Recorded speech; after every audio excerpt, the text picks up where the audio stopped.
প্রথম আলোর রিপোর্ট, কি আলো? প্রথম আলোর রিপোর্ট, গত 15 বছরে উন্নয়নের নামে লুটপাট হয়েছে প্রায় 3.25 লাখ কোটি টাকা। কার রিপোর্ট? আমাদের বানানো কথা। প্রথম আলোর রিপোর্ট। গত 15 বছরে কারা ছিল জানেন তো? হ্যাঁ, শুধু ওনাদেরকেই দোষ দিয়ে লাভ নাই। স্বাধীনতার পর থেকে শুধু শাসকের হাত বদল হয়েছে, আমরা কিছু পাই নাই, ঠিক কিনা বলেন? শুধু ওনাদের দোষ দিয়ে কি লাভ? একদল খাইছে, আরেক দল খাওয়ার জন্য রেডি হয়ে আছে। আমরা এরকম চাই না। আমরা চাই স্বাধীন সার্বভৌম বাংলাদেশ। আমরা চাই দুর্নীতিমুক্ত বাংলাদেশ। আমি নিউজটা যে কতবার বললাম, এটা কি সম্ভব? 3.25 লাখ কোটি টাকা লুটপাট, মানে লুটপাট করতে করতে এদেশের জনগণকে ফুটপাতে বসায় দিচ্ছে। প্রিয় ভাইয়েরা, তাহলে জাপানের মানুষও মানুষ, আমরাও মানুষ। সিদ্ধান্ত আপনার, কোন মানুষ হবেন, ভালো মানুষ না খারাপ মানুষ? আজকের আলোচনার বিষয় হচ্ছে মানব সম্পদের উন্নয়ন, human resource development. It's a process to increase the capacity of knowledge, skill, capacity of the people of a country. একটা দেশের মানুষের জ্ঞান, তাদের দক্ষতা কি করে বাড়ানো যায়, বাড়িয়ে দেশের উন্নয়ন করানো যায়, এটাই হচ্ছে মানব সম্পদ উন্নয়নের মূল কথা। তাহলে মানব সম্পদ হচ্ছে একটা দেশের সবচাইতে শক্তিশালী পুঁজি। প্রাকৃতিক সম্পদ, খনিজ সম্পদের চেয়েও দামি হচ্ছে মানব সম্পদ। আমার প্রিয় যশোর, প্রাকৃতিক সম্পদ, খনিজ সম্পদের চেয়ে দামি সম্পদ কি সম্পদ? আল্লাহ তাআলা দয়া করে আমাদেরকে এই মানব সম্পদ দিয়েছেন। আসুন আমাদের এই মানুষগুলোকে আমরা সোনার মানুষ বানাই। রাজি আছেন তো সবাই? রাজি আছেন? মানুষ পারে না এমন কোনো কিছু নাই, চাইলে সব পারে। এজন্য মানুষকে তারবিয়া দিতে হবে, যথাযথভাবে তাদেরকে নিজে মুছে, ক্লাসের মাঝখানে একটা সময় দেয়, নিজের টেবিল নিজে মুছে, নিজের ক্লাসরুমটা নিজে পরিষ্কার করে, রাস্তাঘাটে একটা ধুলা নাই, ময়লা নাই, একটা টিস্যু নাই। খেলার পরে গোটা বিশ্বকে তাক লাগিয়ে দিয়েছে। জাপানের ফ্যানরা সবার রেখে যাওয়া গার্বেজ, টিস্যু, বোতল পরিষ্কার করে তারপরে স্টেডিয়াম থেকে বিদায় নিয়েছে।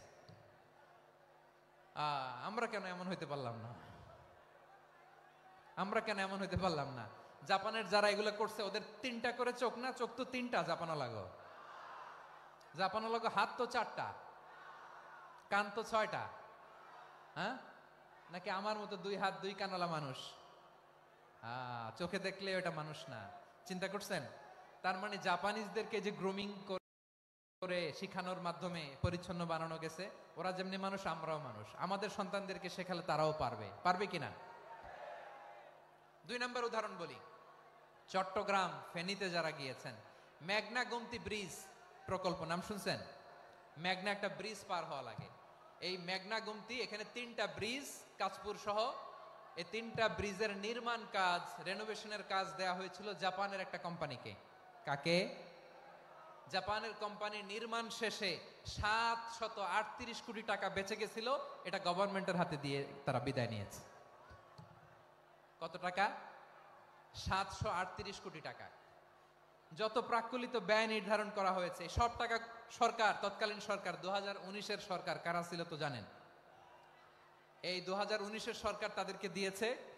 তারা রিনোভেশন নির্মাণ শেষে 738 কোটি টাকা অতিরিক্ত বেঁচে গেছিল, এটা আবার গভর্নমেন্টের হাতে বুঝাই দিয়ে তারা বিদায় নিচ্ছে। আমরা কেন এমন হইতে পারলাম না? জাপানের ওরাও মানুষ, আমরাও মানুষ। তার মানে মানুষে মানুষে পার্থক্য আছে না নাই? আচ্ছা, জাপানের 2টা উদাহরণ দিলাম, এবার আমার দেশের 2টা উদাহরণ দিব না? বাংলাদেশের 2টা উদাহরণ দিই। 1 নম্বর উদাহরণ, গত সপ্তাহে আপনারা জানেন কক্সবাজার আমার একটা প্রোগ্রাম ছিল, তো হেলিকপ্টারে গিয়েছিলাম। ফেনী জেলা যখন পার হচ্ছি, আমি দেখলাম 3টা উইন্ডমিল। উইন্ডমিল চিনেন তো? বিশাল পিলার, 3টা 4টা পাখা থাকে। বায়ু বিদ্যুৎ কেন্দ্র, বাংলাদেশের প্রথম বায়ু বিদ্যুৎ কেন্দ্র এটা। মুহুরী প্রজেক্ট বলে এটার, সম্ভবত মুহুরী প্রজেক্ট। তো সাগরের বাতাসের ঝাপটায় এটা ঘুরে এনার্জি হয়, ইলেকট্রিসিটি উৎপাদন হয়। তো আমি পাইলটকে বললাম, ভাই এগুলো থেকে কেমন ইলেকট্রিসিটি উৎপাদন হয়? কয় হুজুর একটু হয় না, কিছুই হয় না। কিছুই হয় না মানে? বলে হুজুর বাংলাদেশে যত উইন্ড মিল আছে এটার পাখা একটাও ঘুরে না। আল্লাহ, বলেন কি? তাহলে এই যে কোটি কোটি টাকা ব্যয় করে যে উইন্ড মিল, কয় হুজুর ভিতরে ফিটফাট, উপরে ফিটফাট, ভিতরে সদরঘাট। তার মানে কোটি কোটি টাকা দিয়ে এই উইন্ড মিল বানায়, এখানে কিছু নাই। দুর্নীতির আড্ডাখানা, আখড়াখানা বাংলাদেশ, ঠিক কিনা বলেন? হায় রে, জাপানিজরাও মানুষ, আমরাও মানুষ। আমার এক নিকটাত্মীয় সরকারি চাকরিজীবী, উনি আমাকে বললেন, বাংলাদেশের আরেকটা উদাহরণ দেই। উনি আমাকে বললেন যে প্রতি বছর আমাদের অফিসের ফার্নিচার চেঞ্জ করে। আমি বললাম প্রতি বছর ফার্নিচার চেঞ্জ করে কেন? বলে যে ফার্নিচার নতুন পারচেজ করলেই তো ওইখানে টাকা, নতুন কিনতে পারলেই টাকা, নতুন উন্নয়নের সবক শোনাতে পারলেই টাকা। প্রথম আলোর রিপোর্ট, কি আলো? প্রথম আলোর রিপোর্ট, গত 15 বছরে উন্নয়নের নামে লুটপাট হয়েছে প্রায় 3.25 লাখ কোটি টাকা। কার রিপোর্ট? আমাদের বানানো কথা? প্রথম আলোর রিপোর্ট। গত 15 বছরে কারা ছিল জানেন তো? হ্যাঁ, শুধু ওনাদেরকেই দোষ দিয়ে লাভ নাই। স্বাধীনতার পর থেকে শুধু শাসকের হাত বদল হয়েছে, আমরা কিছু পাই নাই, ঠিক কিনা বলেন? শুধু ওনাদের দোষ দিয়ে কি লাভ? একদল খাইছে, আরেক দল খাওয়ার জন্য রেডি হয়ে আছে। আমরা এরকম চাই না।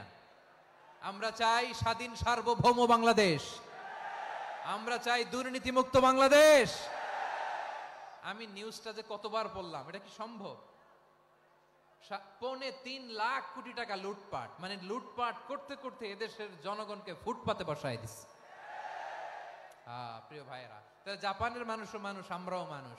সিদ্ধান্ত আপনার, কোন মানুষ হবেন, ভালো মানুষ না খারাপ মানুষ? আজকের আলোচনার বিষয় হচ্ছে মানব সম্পদের উন্নয়ন, human resource development. It's a process to increase the capacity of knowledge, skill, capacity of the people of a country. একটা দেশের মানুষের জ্ঞান, তাদের দক্ষতা কি করে বাড়ানো যায়, বাড়িয়ে দেশের উন্নয়ন করানো যায়, এটাই হচ্ছে মানব সম্পদ উন্নয়নের মূল কথা। তাহলে মানব সম্পদ হচ্ছে একটা দেশের সবচাইতে শক্তিশালী পুঁজি। প্রাকৃতিক সম্পদ, খনিজ সম্পদের চেয়েও দামি হচ্ছে মানব সম্পদ। আমার প্রিয় যশোর, প্রাকৃতিক সম্পদ, খনিজ সম্পদের চেয়ে দামি সম্পদ কি সম্পদ? আল্লাহ তাআলা দয়া করে আমাদেরকে এই মানব সম্পদ দিয়েছেন। আসুন আমাদের এই মানুষগুলোকে আমরা সোনার মানুষ বানাই। রাজি আছেন তো সবাই? রাজি আছেন? মানুষ পারে না এমন কোনো কিছু নাই, চাইলে সব পারে। এজন্য মানুষকে তারবিয়া দিতে হবে, যথাযথভাবে তাদেরকে